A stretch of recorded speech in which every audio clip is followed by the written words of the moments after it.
The night everything changed, the crystal chandeliers of the Grand Riverside Hotel cast dancing shadows across the marble floors. Rachel Morrison stood beside her husband, Derek Lawson, feeling like a ghost in her own life. The burgundy dress she wore was expensive, chosen by Derek's personal stylist, but it felt like a costume for a role she never auditioned for. Chicago's elite filled the ballroom for the annual Children's Hospital Charity Gala. Women draped in diamonds laughed with practiced grace, while men discussed real estate deals and stock portfolios. Rachel had attended dozens of these events during her 6-year marriage, yet she never felt like she belonged. "Smile more," Derek whispered sharply in her ear, his hand gripping her elbow just a bit too tight. "You look miserable." Rachel forced her lips upward, the expression never reaching her eyes. Derek was handsome in his custom Italian suit, his blonde hair styled perfectly, his confident smile charming everyone around them. To the outside world, they were the perfect couple. Only Rachel knew the truth behind the facade. "The public humiliation, Derek, darling," a voice called out. Catherine Whitmore, wife of a prominent attorney, glided toward them in a stunning emerald gown. Her eyes swept over Rachel with barely concealed judgment. "I absolutely love your dress, Rachel. So simple. How refreshing to see someone not trying too hard." The words stung as they were meant to. Rachel opened her mouth to respond, but Derek cut in. "Rachel prefers understated fashion," he said with a smile that did not reach his eyes. "She is not really the glamorous type." Rachel felt heat rush to her cheeks. Several other guests had turned to listen, sensing drama like sharks smelling blood and water. "Well, we cannot all be fashion icons," Catherine laughed, touching Derek's arm. "Some of us are just naturally more polished." "Exactly," Derek agreed. And then he said the words that would shatter Rachel's world. "Honestly, even if Rachel walked around naked, nobody would give her a second glance. She just does not have that kind of presence." The silence that followed was deafening. Time seemed to freeze. Rachel felt every eye in the vicinity turn toward her. Some guests gasped, others smirked, a few looked away in embarrassment. Catherine's mouth formed a perfect O of shock before curving into a satisfied smile. Rachel stood paralyzed, her heart hammering so loudly she was certain everyone could hear it. The words echoed in her mind, each repetition like a knife twisting deeper. Derek had just told a room full of Chicago's social elite that his own wife was undesirable, worthless, invisible. "I need some air," Rachel whispered, her voice barely audible. She turned and walked toward the exit, each step feeling like she was moving through water. Behind her, she heard Derek laugh, already moving on to another conversation as if nothing had happened, as if he had not just destroyed her in front of everyone who mattered in their social circle. The breaking point, Rachel found herself in the hotel bathroom, gripping the marble sink so hard her knuckles turned white. Tears streamed down her face, ruining the makeup she had so carefully applied. In the mirror she saw a stranger, a hollow woman with sad eyes and a dress that cost more than some people's monthly rent. When had she become this person? Where was the Rachel who once dreamed of being a teacher? The girl who loved reading poetry in coffee shops and volunteering at animal shelters? She had disappeared, piece by piece, year by year, until nothing remained but this empty shell. Her phone buzzed. A text from Derek. "Where are you? Stop being dramatic and get back here." Rachel stared at the message for a long moment. Then she made a decision that would change everything. She walked out of the bathroom, past the ballroom where the gala continued, down the elevator, straight out the front entrance of the hotel. She did not go back to Derek. She did not collect her coat. She simply left. The first steps to freedom, a cab ride to their penthouse apartment in Lincoln Park, felt like traveling to another planet. Rachel moved through the luxury space like a ghost, pulling out suitcases and filling them with clothes, books, and the few personal items that actually meant something to her. A photo of her late mother, the journal she had kept hidden for years, a necklace her grandmother had given her. Everything else belonged to Derek's world. The designer handbags, the expensive jewelry, the perfect furniture and the perfect apartment. None of it was really hers. By the time Derek arrived home at 2 a.m., Clearly having stayed to enjoy the party without his embarrassing wife, Rachel was gone. She left the wedding ring on the kitchen counter with a single note: "I want a divorce." New beginnings in unexpected places. The apartment Rachel found was in Rogers Park, a neighborhood far from the glittering world she had known. It was a third-floor walk-up in a building that had seen better days. The space was tiny compared to the penthouse, just a bedroom, small living area, and a bathroom with a shower that dripped, but it was hers. Rachel carried her 2 suitcases up the narrow stairs, her arms aching by the time she reached her door. As she fumbled with the key, an elderly woman poked her head out from the apartment across the hall. "You must be the new tenant," the woman said with a warm smile. "I am Patricia Gomez, but everyone calls me Mrs. Gomez. Welcome to the building, dear." Rachel felt tears prick her eyes at the simple kindness. "Thank you. I am Rachel." "Well, Rachel, if you need anything at all, you just knock on my door. I usually make too much food anyway. A young woman living alone needs to eat proper meals." After Mrs. Gomez returned to her apartment, Rachel entered her new home. The space was sparse, with just a bed, a small table, and a worn couch. The walls were painted an unfortunate shade of beige. The carpet had stains of questionable origin. But standing there in that humble space, Rachel felt something she had not felt in years. She felt free. The weight of reality that first night, reality crashed down on her like a tidal wave. Rachel sat on the floor of her empty apartment, eating takeout from a nearby Chinese restaurant because she had no dishes yet. Her phone kept buzzing with messages from Derek's friends, from people in their social circle, all wanting to know what happened, why she left. How could she embarrass Derek like that? She blocked them all. The hardest call came from Derek himself. His voice was cold, controlled. "You will regret this, Rachel. You have nothing without me. No education, no job experience, no money of your own. You will come crawling back within a week, and when you do, I might not take you back." Rachel hung up without responding. Her hands shook as she set the phone down. He was right about so many things. She had no degree, having dropped out of college when they married. She had no work experience, having never held a real job.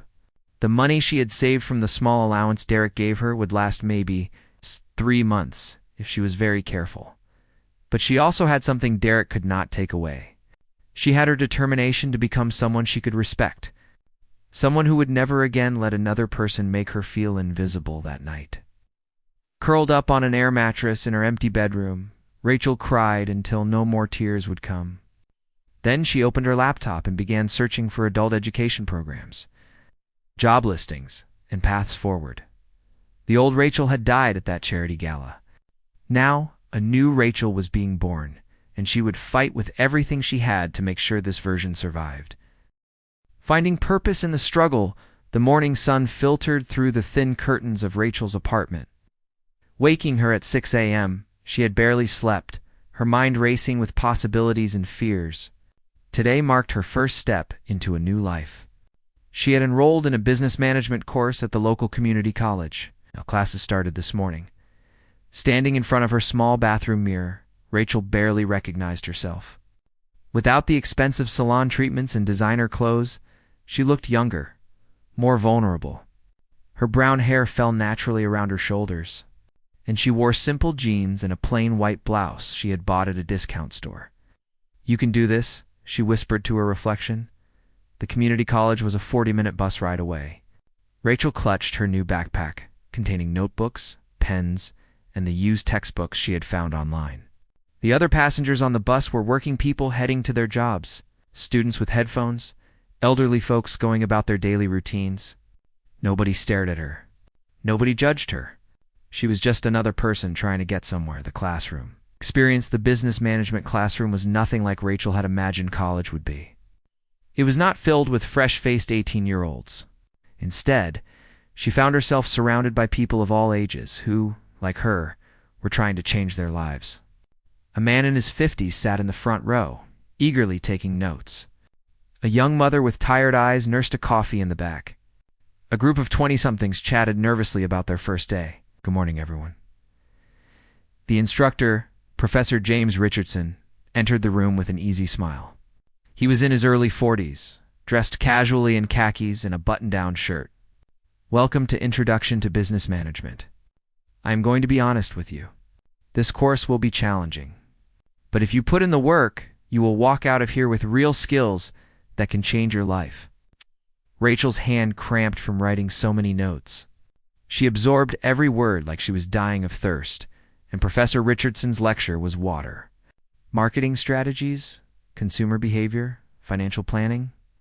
It was all new and exciting and terrifying.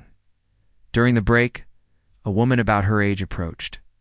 She had curly black hair pulled into a ponytail and wore scrubs with cartoon characters on them. "Hey, I am Amelia Brooks," she said with a friendly smile.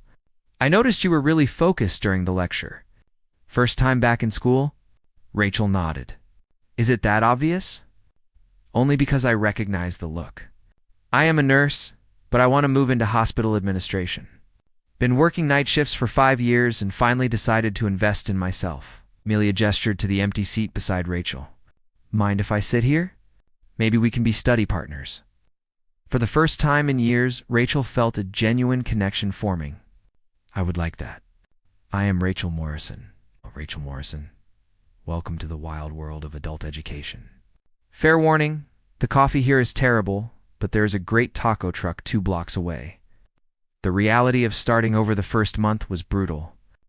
Rachel attended classes 3 days a week and spent her other days searching for work. Her savings were disappearing faster than she had anticipated. Rent, utilities, food, transportation, textbooks, everything added up. Mrs. Gomez became her unlikely guardian angel.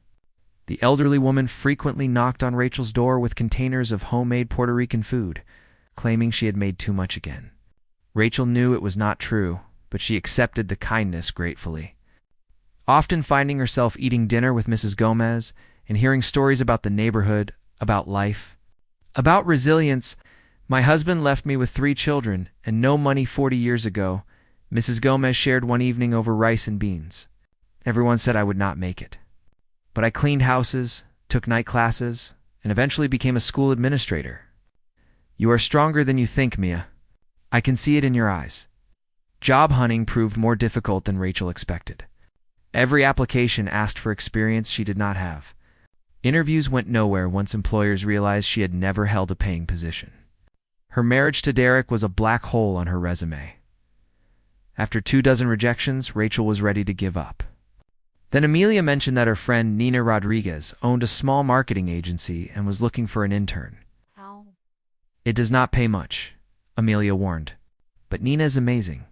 She takes chances on people who need opportunities." The interview that changed everything.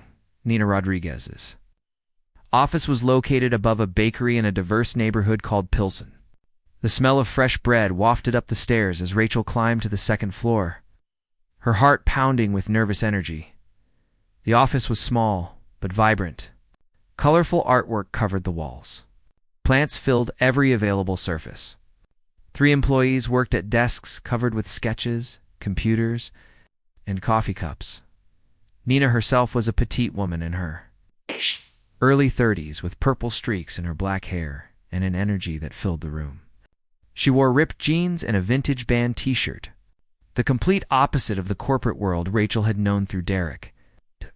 "Amelia tells me you are looking to break into marketing," Nina said, gesturing for Rachel to sit in a chair covered with a bright Mexican blanket. "Tell me about yourself, and please skip the formal interview nonsense. I want to know who you really are." Rachel hesitated. Every interview had taught her to hide her lack of experience, to pretend, to perform. But something about Nina's direct gaze made her want to be honest. "I am someone starting completely over," Rachel said slowly. "I was married to a man who controlled every aspect of my life. I never worked, never studied, never became my own person. 6 weeks ago, I left him with nothing but 2 suitcases and a determination to build a life I can be proud of. I do not have experience, but I am a fast learner, and I promise nobody will work harder than me." Nina studied her for a long moment. Then she smiled. "You are hired. Minimum wage? 20 hours a week. Your job will be to learn everything you can and help wherever needed. Fair warning, we are a small operation. You will do everything from social media posts to coffee runs. But if you prove yourself, there is room to grow. Deal. Rachel felt tears threaten but blinked them back. Deal, thank you. You will not regret this. I know I will not, Nina said. I was once exactly where you are. Someone gave me a chance, and now I give chances to others. Welcome to the team, Rachel. Building a new identity the next few months transformed Rachel in ways she never imagined. Working at Nina's agency opened her eyes to a world of creativity and possibility.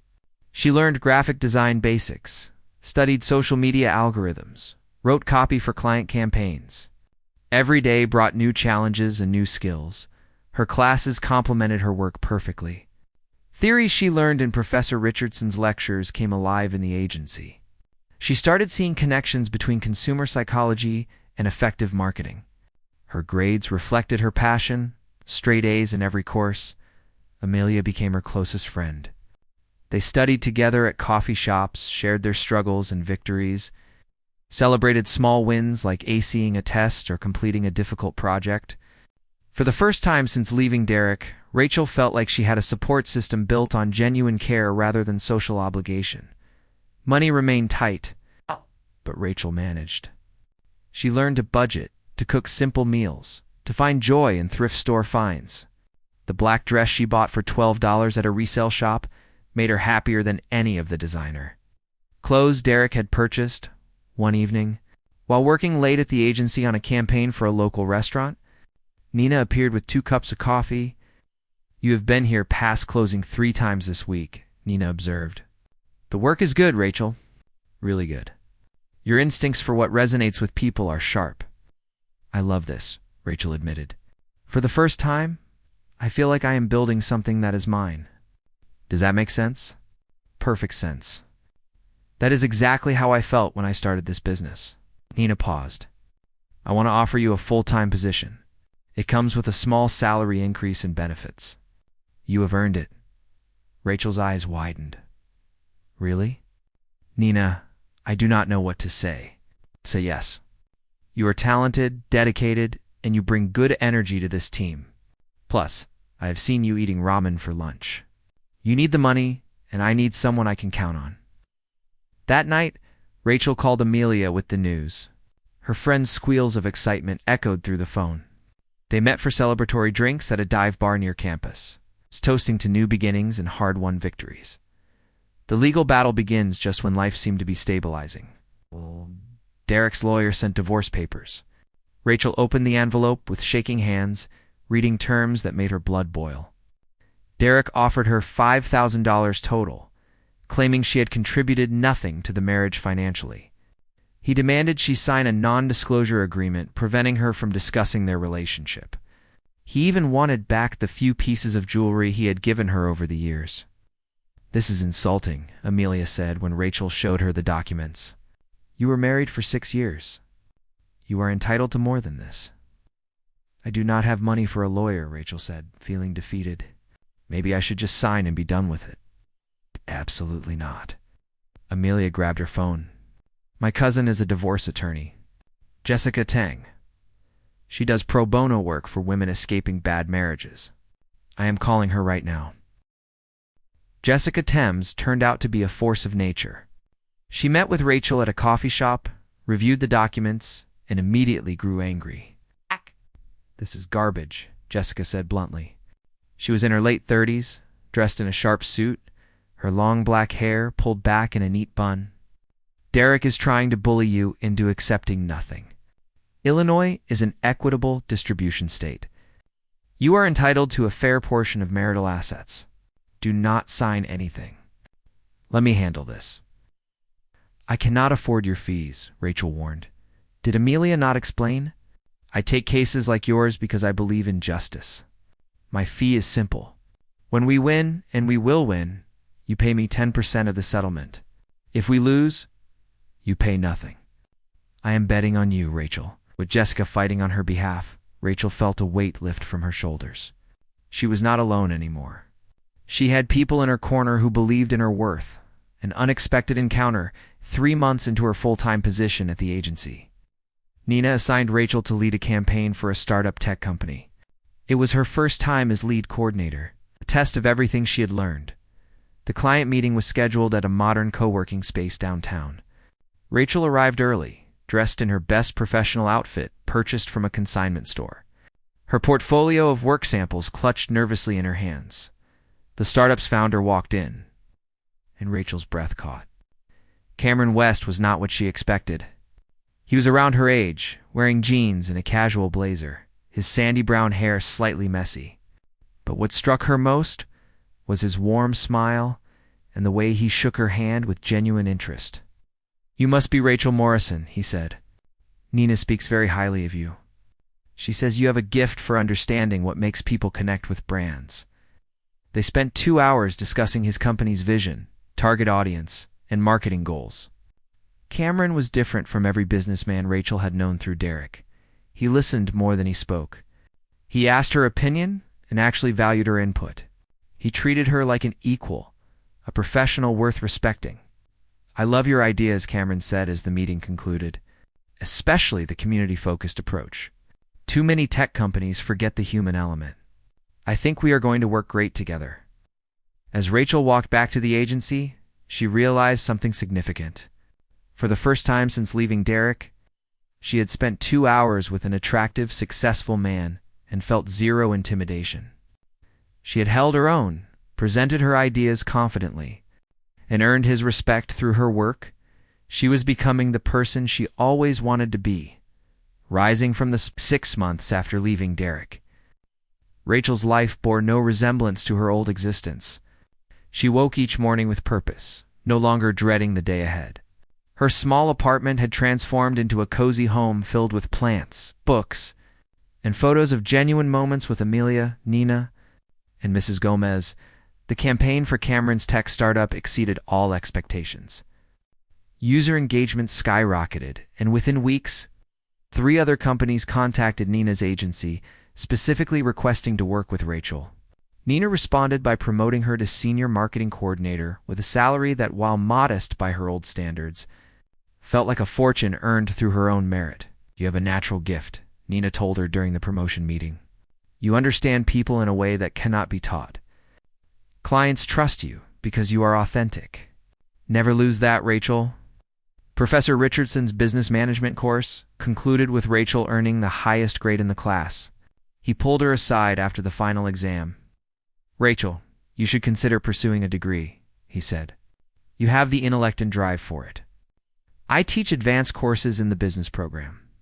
I would be honored to have you as a student." The thought of going back to school full-time seemed impossible with work demands. But Professor Richardson suggested evening classes. "Many of our successful students balance careers and education.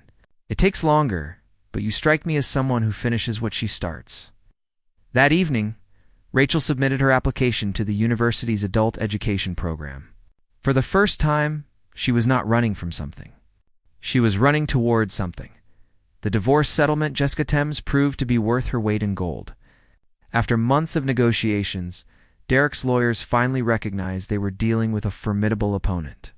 The settlement Jessica secured was beyond anything Rachel dreamed possible. She would receive $40,000, half the value of a vacation property Derek had purchased during their marriage, and Derek would cover all her legal fees. "He fought hard," Jessica explained over celebratory coffee, "but we had documentation of your contributions to his career. The networking you did, the events you attended as his representative, the social connections you facilitated. In Illinois, that counts as economic contribution. Plus, his public humiliation of you did not look good on record. More importantly, there was no non-disclosure agreement. Rachel was free to tell her story if she chose." The divorce was finalized on a rainy Tuesday morning in October. Rachel sat in the courtroom wearing a navy blue dress she had picked out herself, watching as the judge declared her marriage officially dissolved. Derek sat across the aisle with his expensive lawyers, his face a mask of barely controlled anger. When it was over, Rachel walked out of the courthouse into the rain and felt reborn. She was no longer Rachel Lawson, wife of Derek. She was Rachel Morrison, a woman who had rebuilt herself from nothing. The encounter 2 weeks after the divorce finalized, Rachel attended a networking event for Chicago marketing professionals. Nina had insisted she come, saying these connections would be valuable for her growing career. The event was held at a trendy rooftop bar downtown, the Chicago skyline glittering in the background. Rachel wore the black dress she had bought months ago, the one that made her feel confident and beautiful. Her hair fell in loose waves, and she wore minimal makeup. She looked like herself, not a costume version of what someone else wanted.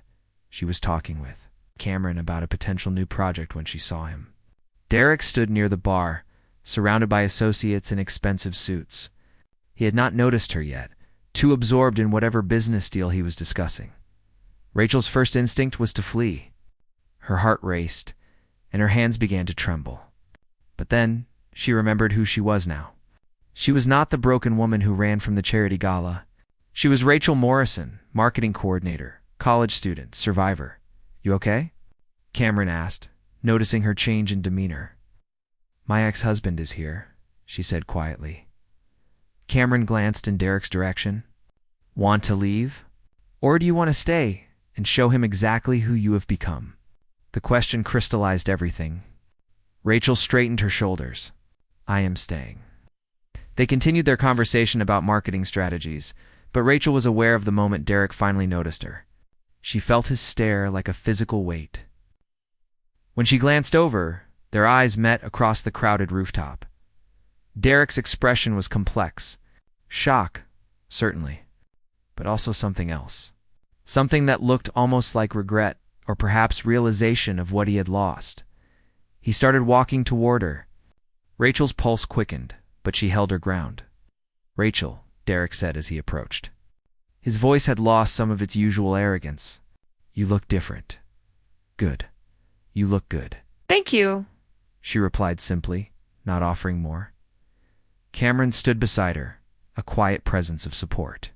Derek's eyes flickered to him with obvious calculation. "I heard you are working in marketing now," Derek continued. "Doing well, apparently. I am." Rachel kept her voice steady. "I am very happy with my career." Derek shifted uncomfortably. This was clearly not going how he expected. The old Rachel would have been intimidated, apologetic, eager for his approval. This Rachel simply existed, unbothered by his presence. "Look about what I said at that gala," Derek started. "Maybe I was too harsh. Maybe—" Rachel felt anger flared but kept it controlled. "Derek, you humiliated me in front of everyone we knew. You spent 6 years making me feel worthless. There is no maybe about it." People nearby had started noticing the interaction. Derek's face flushed with embarrassment. "You left me," he said, his voice taking on an edge. "You threw away everything I gave you." "No," Rachel corrected firmly. "I left a prison. Everything you gave me came with chains attached. I would rather have my small apartment and my self-respect than your mansion and your contempt." Derek looked like he had been slapped. For the first time, Rachel saw uncertainty in his eyes. He was losing control of the narrative, and he hated it. "The moment of truth is this. Your new boyfriend?" Derek gestured dismissively at Cameron. "Trading up already?" Cameron started to respond, but Rachel placed a gentle hand on his arm. This was her battle. "Cameron is a client and a friend," Rachel said. "But even if he were more, it would be none of your business. You do not get to have opinions about my life anymore, Derek. That privilege ended when you decided to destroy me at that charity gala." "I made you," Derek snarled, his composure finally cracking. "Without me, you were nothing. You still are nothing, playing at some little marketing job, pretending to be independent. You will never be anything without me." The words were meant to wound, to reduce her back to the frightened woman she used to be. But Rachel felt them bounce off her like rain on glass. "You were wrong," she said calmly. "You did not make me. You almost destroyed me. There is a difference. And yes, my job might seem little to you. My apartment might seem small. My life might look modest compared to what I had as your wife. But it is mine, Derek. Every single piece of it is mine. I earned it. I built it. And I am proud of it in a way I never was proud of being Mrs. Derek Lawson." She took a step closer, her voice dropping but losing none of its strength. "You want to know what I learned after leaving you? I learned that I am capable of so much more than you ever allowed me to believe. I learned that I am smart, talented, and strong. I learned that I would rather be alone and happy than partnered and miserable. Most importantly, I learned that my worth was never dependent on your opinion of me. Derek's face had gone pale. Around them, several people were openly watching now, including some of his business associates. "I have to go," he muttered, unable to meet her eyes. This was a mistake. As he turned to leave, Rachel called out one last time. "Derek." He stopped, looking back. "I forgive you," she said. "Not for you. For me. I refuse to carry the weight of your cruelty anymore. I am free of you in every way that matters." Derek left without another word, his departure swift and undignified. Rachel watched him go, feeling a final chain break inside her chest. Cameron let out a low whistle. That was impressive. "Are you okay?" Rachel realized she was shaking, but not from fear. It was adrenaline, the rush of finally standing up for herself completely. "I am more than okay. I am free." The new beginning that night, Cameron insisted on walking Rachel to her car. The Chicago night was crisp and clear, stars barely visible through the city lights. "Can I tell you something?" Cameron said as they reached her vehicle. "When Nina first told me about you, she described you as someone who was rebuilding herself from scratch. I expected to meet someone fragile, maybe broken. Instead, I found one of the strongest people I have ever met." Rachel felt warmth spread through her chest. "I did not start out strong. 6 months ago, I could barely function." "Strength is not about where you start," Cameron replied. "It is about refusing to quit, even when quitting would be easier. You are extraordinary, Rachel Morrison." For the first time, Rachel allowed herself to really look at Cameron. To see not just a client or friend, but a man who respected her, who saw her value, who treated her as an equal. She was not ready for romance, not yet. But someday, maybe. With someone like him? Someone who enhanced her life rather than controlled it. "Thank you," she said sincerely, "for standing with me tonight. For treating me like I matter." "You do matter," Cameron said simply. "More than you probably realize." They exchanged a hug, warm and friendly, before parting ways. As Rachel drove back to her neighborhood, she thought about how far she had come. From the broken woman crying in a hotel bathroom to the confident professional who faced down her abuser without flinching. Full circle, 3 months later. Rachel sat in her apartment preparing a presentation for her graduate business course. She had been accepted into the university's MBA program, with a scholarship based on academic merit. Nina had also made her a junior partner in the agency, a promotion that came with equity in the company. Mrs. Gomez knocked on her door with homemade pastelas, a tradition that had continued throughout Rachel's transformation. They ate together while Rachel shared her latest achievements. "I knew you would be okay," Mrs. Gomez said with satisfaction. "From the first day I met you, I saw fire in your eyes. You just needed permission to let it burn." Amelia arrived shortly after for their weekly study session, bringing news that she had been promoted to nursing supervisor. They celebrated with cheap wine and laughter. Two women who had become sisters through shared struggle, Cameron had become a regular presence in Rachel's life. They had gone on a few dates, taking things slowly, building a foundation of friendship and respect. He never pushed, never demanded, never tried to control. He simply existed alongside her, supporting her dreams while pursuing his own. One Saturday morning, Rachel woke to sunlight streaming through her apartment windows. She made coffee, watered her plants, and opened her laptop to work on a marketing strategy for a new client. Her phone buzzed with a message from Nina about an upcoming pitch, followed by a funny meme from Amelia. This was her life now. Full of work she loved, friends who cared, possibilities that excited her. It was not glamorous by Derek's standards. There were no mansions or charity galas. But it was real. It was hers. And it was beautiful. Rachel walked to her bathroom mirror and looked at her reflection. The woman staring back had confidence in her eyes, strength in her posture, joy in her smile. She was 30 years old and finally knew who she was. "You made it," she whispered to her reflection. "You really made it." For the first time in her entire life, Rachel Morrison was proud of exactly who she had become. not someone's wife. Not someone's idea of what she should be. Just Rachel. Whole, complete, and finally free. The journey from humiliation to transformation had been painful, terrifying, and absolutely worth it. She had learned that sometimes you have to lose everything to discover what you are. You're truly capable of becoming. Derek had been wrong about everything. People did notice her. People did value her. And most importantly, she noticed herself. She valued herself. And that made all the difference.